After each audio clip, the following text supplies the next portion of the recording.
So Bria Hartley is driving in. Sophie Cunningham, or Kelsey Mitchell comes down. Sophie Cunningham overhelps. And Bria Hartley just kind of plows through her leg by the looks of things. She kind of plows through the knee. And Sophie's holding like her patella. Sophie Cunningham. Oh, man. I got to tell you. This victory, it came with a big price. Bria Hartley, let me just start there because we've got Sophie Cunningham's sister and mother weighing in on the league, and Bria Hartley right here. This is Hartley right here coming in. To slide over right there, and Hartley just kind of falls and she crushes in on the knee of Sophie right here. She went down hard. And that was it. Let's be honest.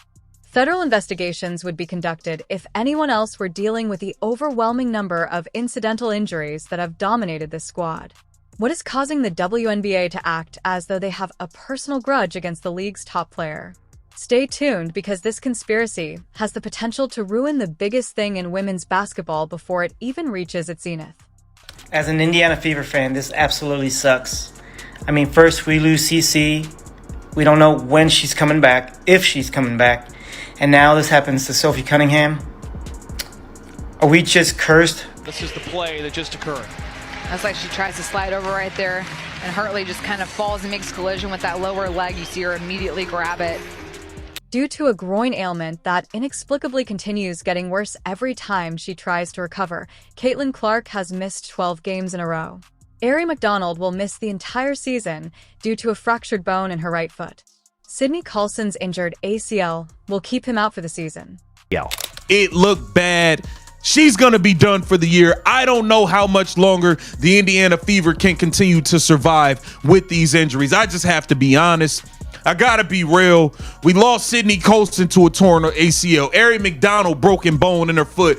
Caitlin Clark has played like 12 games all year or something like that. DeWanna Bonner scammed us. I mean, it's been a complete shit show, to say the least. It's been a shit show. I just got to be honest. That's 4 important members of one squad, people.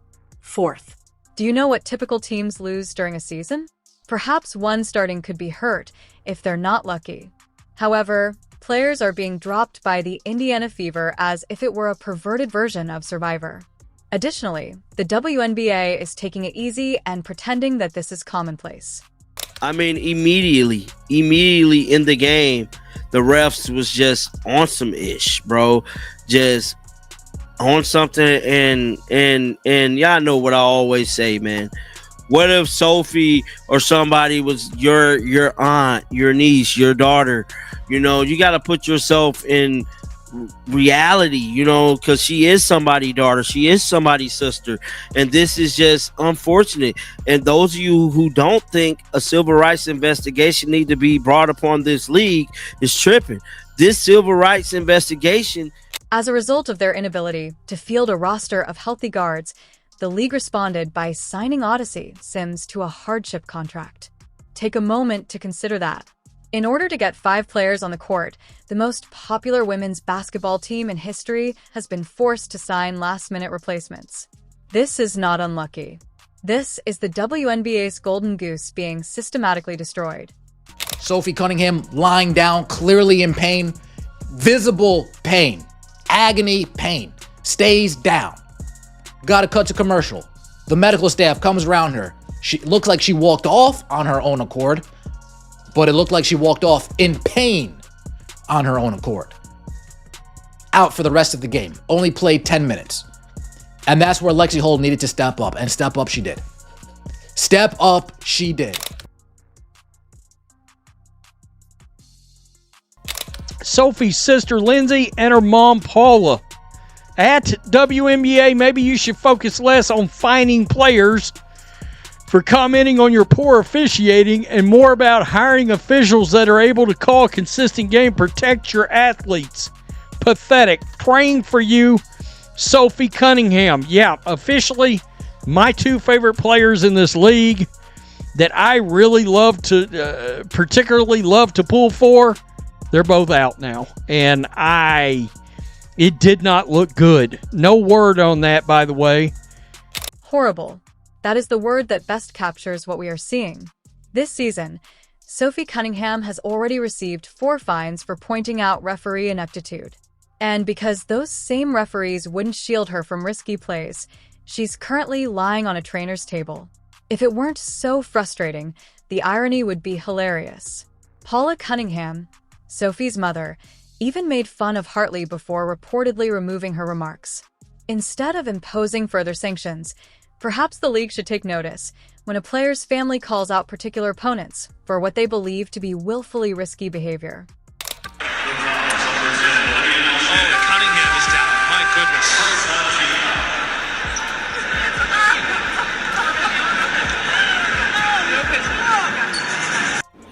You can literally hear her screaming in pain. It's so heartbreaking. Indiana Fever star guard Sophie Cunningham, the enforcer, had a lower leg injury today against the Connecticut Suns.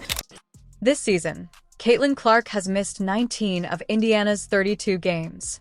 19. The athlete who brought the WNBA billions of dollars in revenue and millions of new fans has been on the bench more often than on the court.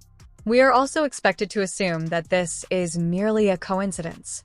Clark's history of injuries is as detailed as a medical textbook. She had been out for more than a month due to a right groin injury after suffering a left quad strain for 3 weeks and a left groin ailment for 2 weeks. These aren't just arbitrary muscle strains brought on by inadequate training.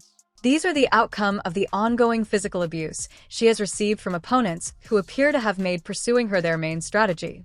Lisa Blutter, the former coach of Iowa, didn't spare words while talking about Clark's physical attributes. A large portion of the scouting report is meant to be physical in order to stop you.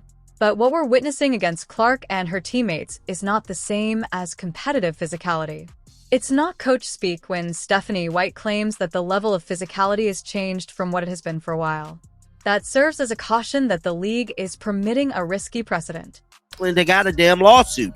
It is Sophie as well. It's Sophie as well. Just the amount of calls, the way she's been treated. Watch this. I mean, just immediately. First, look at this. Instantly into the game. Instantly. Immediately, Sophie got hammered. They had a target to hurt Sophie. She was targeted by this team for a reason. They wanted to hurt Sophie. They made it their business to hurt Sophie. Game footage and injury reports don't provide the most convincing proof of the WNBA's agenda. The league has responded to criticism in this way. Players like Sophie Cunningham are penalized $500, $1,500, and more when they point out issues with the refereeing. The league sanctions coaches like Stephanie White for raising concerns about the absence of player protection. However, referees create an environment so unsafe that elite players are dropping like flies, permit egregious fouls to go uncalled, and allow players to be brutalized with no repercussions.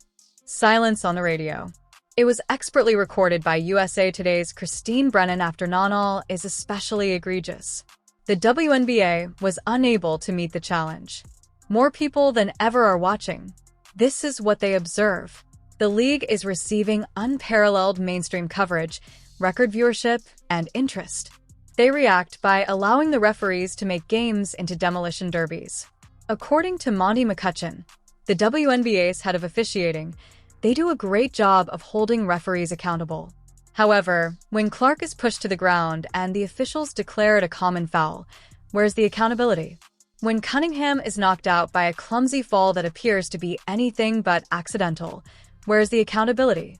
I told y'all Bria Hartley is a dirty player. She's no different than Dejanay Carrington. It just doesn't get as much publicity because the Connecticut Sun stink.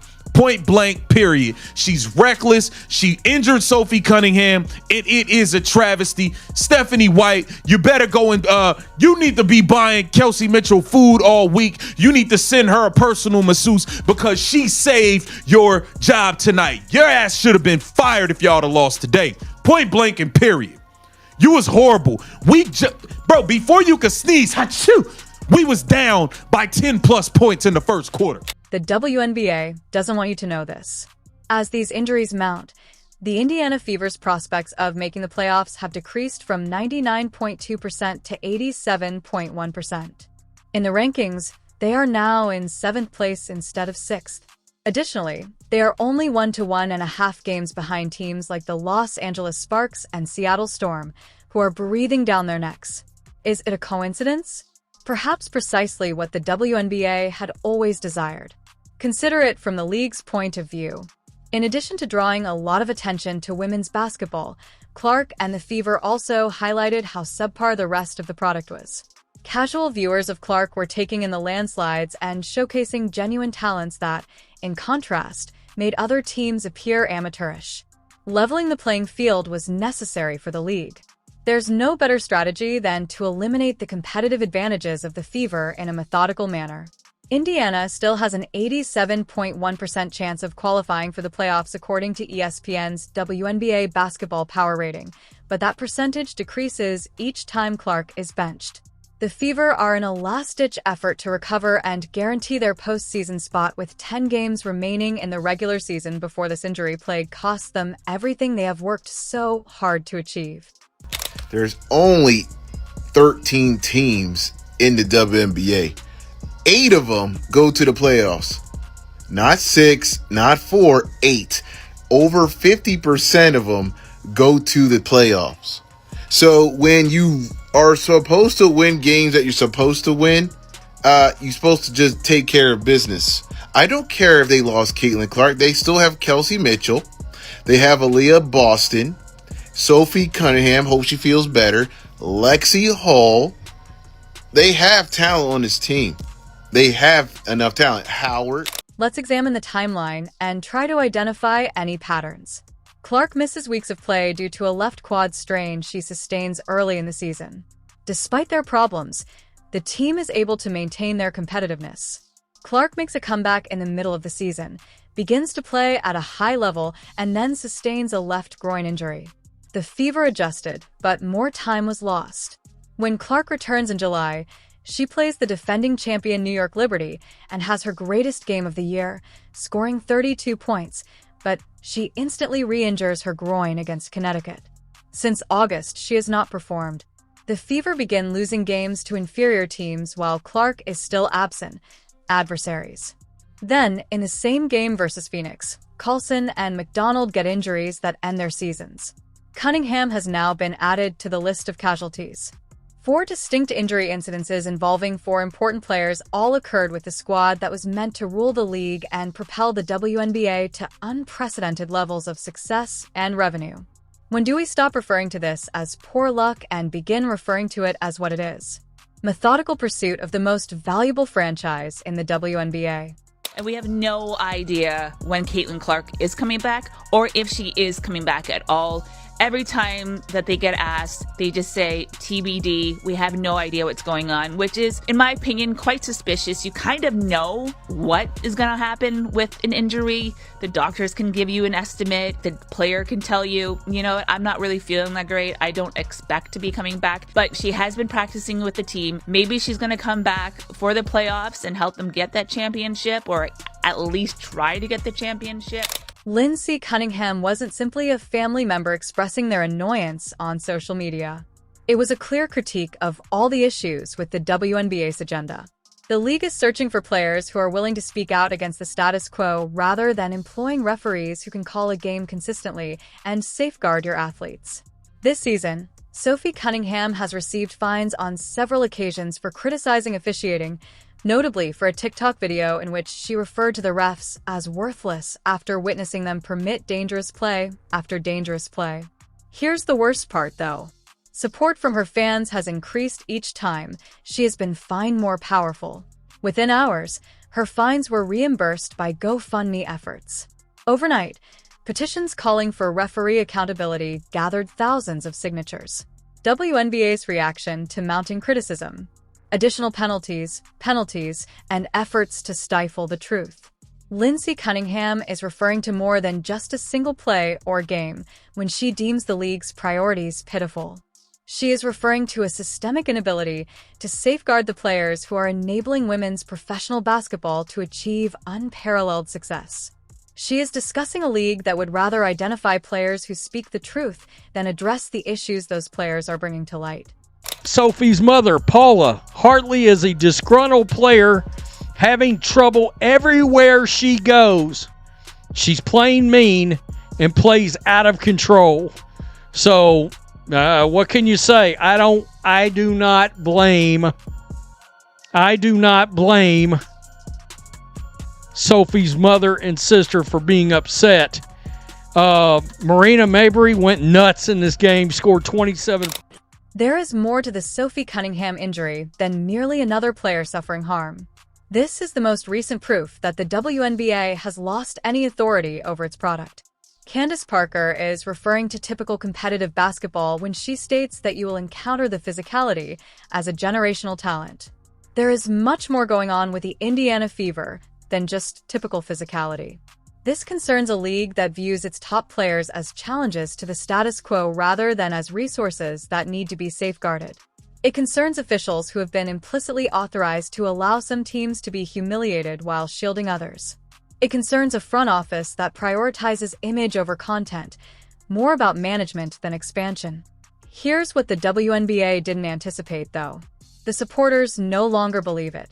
Hashtags endorsing Sophie Cunningham and calling for referee accountability have taken over social media. Video proof of bad plays and missed calls gets out there more quickly than the league can keep up with the story. Players and former coaches are speaking out against the blatant bias in officiating. The league believed that by imposing fines and penalties, they might quell criticism, but instead they have strengthened the voices of those demanding reform. When a player receives $1,500 for pointing out a referee's ineptitude, and that same referee's ineptitude results in her injury, you've essentially validated her case more effectively than any debate could. This is a play where Sophie Cunningham is dribbling toward the baseline. As you can see, she catches the ball in the wing, dribbles down, and then JC Sheldon kind of body checks her out of bounds, but the referee didn't call a foul there. He just called it an out of bounds, like Sophie Cunningham ran out of bounds is what he called. So you watch her here, dribbles, pushed out of bounds. Sophie's like, oh, of course, it's going to be a foul. No, it wasn't. That wasn't a foul. This one, she actually quote tweeted herself. As you can see, she's running up and then Hartley kind of elbows her in the neck and Sophie falls to the ground.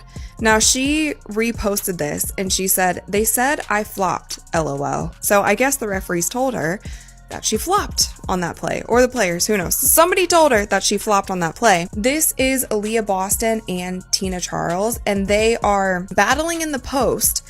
And then you can see the Indiana Fever had hopes of winning a championship going into the season. With veterans who understand how to win, they created what they dubbed a win now team. Even Caitlin Clark's harshest critic, Cheryl Swoops, believed the Fever will win the 2025 WNBA title. They were seen as strong competitors by Vegas oddsmakers to field a competitive roster, trailing only the New York Liberty and Las Vegas Aces. The league's decision to gradually remove their key players from competition is the reason their championship window is quickly closing, not because they weren't good enough.